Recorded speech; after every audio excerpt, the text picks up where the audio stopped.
ಎಲ್ಲ ಮಾಧ್ಯಮ ಮಿತ್ರರಿಗೆ ನಮಸ್ಕಾರ, ಹಾಗೂ ನನ್ನ ಇಂಡಸ್ಟ್ರಿಯ ಸ್ನೇಹಿತರಿಗೆ ಎಲ್ಲರಿಗೂ ನಮಸ್ಕಾರ. ನನಗೇನು ಮಾತಾಡೋದನ್ನು ಗೊತ್ತಾಗ್ತಾ ಇಲ್ಲ, ಯಾಕೆ ತುಂಬ ಹೊಗಳಿದ್ದೀರಾ ನನಗೆ ಥ್ಯಾಂಕ್ ಯು. ತುಂಬ ಖುಷಿ ಆಯಿತು ಇವತ್ತು, ಕಿವಿ ತುಂಬ ನಿಮ್ಮೆಲ್ಲ ಹೊಗಳಿದ್ದನ್ನೆಲ್ಲ ಕೇಳಿಸ್ಕೊಂಡು ಖುಷಿ ಆಯಿತು. Thank you so much. Trailer ಇಷ್ಟ ಆಗಿದೆ ಅಂತ ನಾನು ಅಂದ್ಕೊಂಡಿದ್ದೀನಿ. ಈ ಸಿನಿಮಾ ಮಾಡ್ಬೇಕಾದ್ರೆ ನಾವೆಲ್ಲ ಸಾಕಷ್ಟು ಕಷ್ಟಪಟ್ಟಿದ್ದೀವಿ. ಕಷ್ಟ ಅಂದರೆ ತುಂಬ ಎಕ್ಸ್ಟ್ರೀಮ್ ಕಂಡೀಷನ್ ಇರೋವಂಥ ಜಾಗಗಳಲ್ಲೆಲ್ಲ ಶೂಟ್ ಮಾಡಿದ್ದೀವಿ ಚಿತ್ರದುರ್ಗದಲ್ಲಿ, ಅದು ಪೀಕ್ ಸಮ್ಮರಲ್ಲಿ. ಜೊತೆಗೆ ಆ HMT ಫ್ಯಾಕ್ಟ್ರಿಲೇ ಒಂದಷ್ಟು ದಿವಸ ಶೂಟ್ ಮಾಡಿದ್ದೀವಿ. ಧೂಳು, ಹೊಗೆ, ಸ್ಮೋಕು, ಅದರಲ್ಲೆಲ್ಲ ಸಖತ್ ಕಷ್ಟಪಟ್ಟಿದ್ದೀವಿ. ಜೊತೆಗೆ ರಘು ಅವರು ನನಗೆ ಆ ಶೂಟಿಂಗ್ ಟೈಮಲ್ಲಿ ಒಂದು ಹಳೆ ಪರಿಚಯ ಬೇರೆ. ನಾನು ಅವರು ಒಂದು ದೊಡ್ಡ ಸಿನಿಮಾ ಮಾಡಬೇಕಾಗಿತ್ತು, ಒಂದು ದೊಡ್ಡ ಬ್ಯಾನರಲ್ಲಿ. ಆ ಕಥೆನೂ ಕೂಡ ಅದ್ಭುತವಾಗಿ ಮಾಡಿದ್ರು ಒಂದು 12 ವರ್ಷದಿಂದ. ಅದಾದಮೇಲೆ ಇನ್ನೊಂದು ಸಿನಿಮಾ ಮಾಡೋಣ ನಾವು, ಅದೊಂದು ಫಸ್ಟ್ ವರ್ಕೌಟ್ ಆಗಿಲ್ಲ, ಇನ್ನೊಂದು ಮಾಡೋಣ ಅಂತ ಅನ್ಕೋತಾ ಇದ್ದಾಗ ಈ ಕತೆ ನನಗೆ ಅವ್ರು ಹೇಳಿದ್ರು. ನನ್ನ ಕತೆ ಕೇಳ್ತಾ ಇದ್ದಂಗೆ ನಾನು ಮಾಡೋದಕ್ಕೆ ಒಪ್ಕೊಂಡೆ. ಯಾಕೆಂದರೆ ಆ ಟೈಟ್ಲು ಅಷ್ಟು ಚೆನ್ನಾಗಿತ್ತು, ಆಮೇಲೆ ಕತೆ ಕ್ಯಾಚಿ ಆಗಿತ್ತು. ಅವರಿಗೆ ಸಿನಿಮಾ ಈಗ ಯಾವುದು ನಿರ್ದೇಶನ ಮಾಡಿಲ್ಲದೆ ಇದ್ರು ಅವರು, ಕವಿರಾಜ್ ಅವರು ಹೇಳಿದಾಗೆ ಎಷ್ಟೋ ಸಿನಿಮಾಗಳಿಗೆ ಹಿಂದ್ಗಡೆ ಅವರು ನಿಂತು ಸ್ಕ್ರಿಪ್ಟ್ ಲೆವೆಲಿಂದನೂ ವರ್ಕ್ ಮಾಡಿ, ಅಸೋಸಿಯೇಟ್ ಆಗಿ ದೊಡ್ಡ ದೊಡ್ಡ ಡೈರೆಕ್ಟರ್ ಜೊತೆ ವರ್ಕ್ ಮಾಡಿ ಅಷ್ಟು ಅವರಿಗೆ ಒಂದು ಎಕ್ಸ್ಪೀರಿಯನ್ಸ್ ಇದೆ. ಸೊ ಹಾಗಾಗಿ ನನಗೆ ಇಮ್ಮಿಡಿಯೇಟ್ ಆಗಿ ನಿಮ್ಮ ಜೊತೆ ಮಾಡ್ತೀನಿ ಅಂತ ನಾನು ಒಪ್ಕೊಂಡೆ.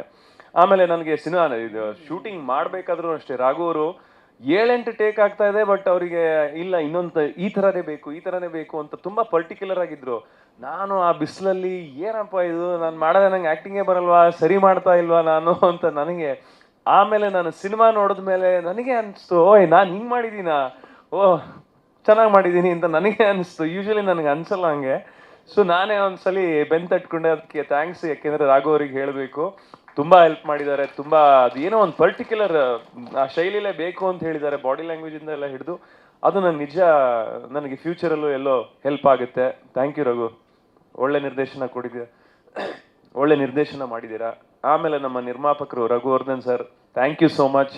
ನಿಜವಾಗ್ಲೂ ಎಂಥ ಒಳ್ಳೆ ವ್ಯಕ್ತಿತ್ವ ಅಂದರೆ ಅವ್ರದ್ದು. ನಾವು ಸ್ನೇಹ ಕೂಟಕ್ಕೆಲ್ಲ ಸೇರಿದಾಗೆಲ್ಲ ತುಂಬ ಅವ್ರದ್ದು ಒಳ್ಳೆ ವಿಚಾರಗಳಿದೆ. ಅಂದರೆ ಸಿನಿಮಾ ಬಗ್ಗೆ ಒಂದೇ ಅಲ್ಲ, ನೀವು ಯಾವುದಾದ್ರೂ ವಿಷಯ ಬಗ್ಗೆ ಮಾತಾಡಿ ಅವರು ತುಂಬ ಚೆನ್ನಾಗಿ ಅದ್ರ ಬಗ್ಗೆ ಮಾತಾಡ್ತಾರೆ. ಸಾಕಷ್ಟು ವಿಷಯ ತಿಳ್ಕೊಂಡಿದ್ದಾರೆ. ಜೊತೆಗೆ ಅವರೇ ನಿರ್ದೇಶಕರಾಗಿದ್ರು, ಇವಾಗ ನಿರ್ಮಾಪಕರಾಗಿ ಒಬ್ಬ ಹೊಸ ಟ್ಯಾಲೆಂಟನ್ನ ಸಪೋರ್ಟ್ ಮಾಡ್ತಾ ಇದ್ದಾರೆ ಅಂದರೆ ಅದು ನಿಜವಾಗ್ಲೂ great sir. Thank you so much. ಆಮೇಲೆ ನನ್ನ ಮೇಲೂ ಅಷ್ಟೇ, ನಾನು ಒಂದು 2-3 ಸತಿ ಫೋನ್ ಎತ್ತಿಲ್ಲ, ಅಲ್ಲ 2-3 ಸತಿ ಅಲ್ಲ, ಇನ್ನೊಂದು ಸ್ವಲ್ಪ ಜಾಸ್ತಿನೇ ಇರ್ಬೋದು, ಬಟ್ ಯಾವುದಕ್ಕೂ ಬೇಜಾರು ಮಾಡ್ಕೊಳ್ದೆ ಅವರು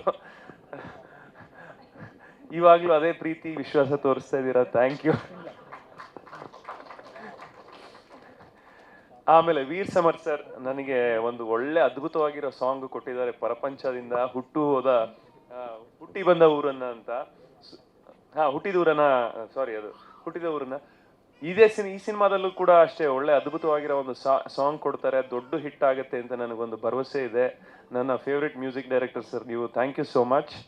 ಆಮೇಲೆ ಯೋಗರಾಜ್ ಭಟ್ ಅವರಿಲ್ಲ, ಅವ್ರಿಗೂ ಥ್ಯಾಂಕ್ಸ್. ಒಳ್ಳೆ ಅದ್ಭುತವಾಗಿರೋ ಒಂದು ಸಾಂಗನ್ನು ನಮಗೆ ನೀಡಿದ್ದಾರೆ. ಆಮೇಲೆ ನಮ್ಮೂರವರೇ ಆದ ಕವಿರಾಜ್ ಅವರು ನನಗೆ ಬಹಳ ಆತ್ಮೀಯರು. ನಾನು ಅವರು ಕೂಡ ಒಂದು ಸಿನಿಮಾ ಮಾಡಬೇಕಾಗಿತ್ತು ಅವ್ರ ಡೈರೆಕ್ಷನ್ನಲ್ಲಿ. ಆ ಕತೆ ಕೂಡ ಅದ್ಭುತವಾಗಿದೆ. ನೀವು ಮಾಡ್ತೀನಿ ಹ್ಞೂ ಅಂದರೆ ನಾನು ಖಂಡಿತ ಮಾಡ್ತೀನಿ. ಇನ್ನ ಗಡ್ಡ ಬಿಳಿ ಆಗಕ್ಕಿಂತ ಮುಂಚೆ ಮಾಡ್ಬೇಕದು. ಸೊ ಥ್ಯಾಂಕ್ ಯು ಕವಿರಾಜ್, ನಿಮ್ಮ ಲಿರಿಕ್ಸ್ ಇದು ಇನ್ನ ಸೂಟ್ ಆಗ್ತೀನಲ್ವಾ. Thank you. ನೋಡಿ ನೀವೆಲ್ಲ ಕೇಳಿಸ್ಕೊಂಡಿದ್ದೀರಾ, ಕವಿರಾಜ್ ಅವರು ನನಗೊಂದು ಸಿನಿಮಾ ಮಾಡ್ತಾರೆ. ತುಂಬಾ ಕತೆ ನಾನು ಕೇಳಿದ್ದೀನಿ, ತುಂಬಾ ಚೆನ್ನಾಗಿದೆ, ಅದ್ಭುತವಾದ ಕತೆ. ದಯವಿಟ್ಟು ಮಾಡಿ ಸರ್, ಮಾಡ್ತೀನಿ. Thank you. ಓ ಶೃಂಗೇರಿ, ಅಲ್ಲ ಇಲ್ಲ ಬರ್ತೀನಿ ನಾನು ಇನ್ನ ಬಂದಿಲ್ಲ, ಇನ್ನ ಹತ್ರ ಬಂದಿಲ್ಲ. ನೆಕ್ಸ್ಟ್ ವಜ್ರಂಗ್ ಶೆಟ್ಟಿ ನಿಮ್ದು. ನಾನು ತುಂಬಾ ಲೇಟ್ ಆಗಿ ನೋಡಿದೆ, ಸಲಾರ್ ಮೂವಿ ನೋಡಿದೆ. ಅದ್ಭುತವಾದ ನಟನೆ, ಪರ್ಫಾರ್ಮೆನ್ಸ್. ನಾನು ರಾಘವ್ರ ಹತ್ರ ನಿಮ್ ನಂಬರ್ ಇಸ್ಕೊಂಡು ನಿಮಗೆ ವಿಶ್ ಮಾಡೋಣ ಅಂತ ಇದ್ದೆ, ಬಟ್ ನೀವು ಇಲ್ಲೇ ನೇರವಾಗಿ ಸಿಕ್ಕಿದ್ರಿ. ನಾನು ಲೇಟ್ ಆಗಿ ನೋಡಿದೆ, ಸಾರಿ, ನಾನು ಮನೇಲಿ ನೋಡಿದೆ. But brilliant performance. ಆಮೇಲೆ ನಿಮಗೆ ಕೊಟ್ಟಿರೋ ರೋಲು ಅದ್ಭುತವಾಗಿತ್ತು. All the best.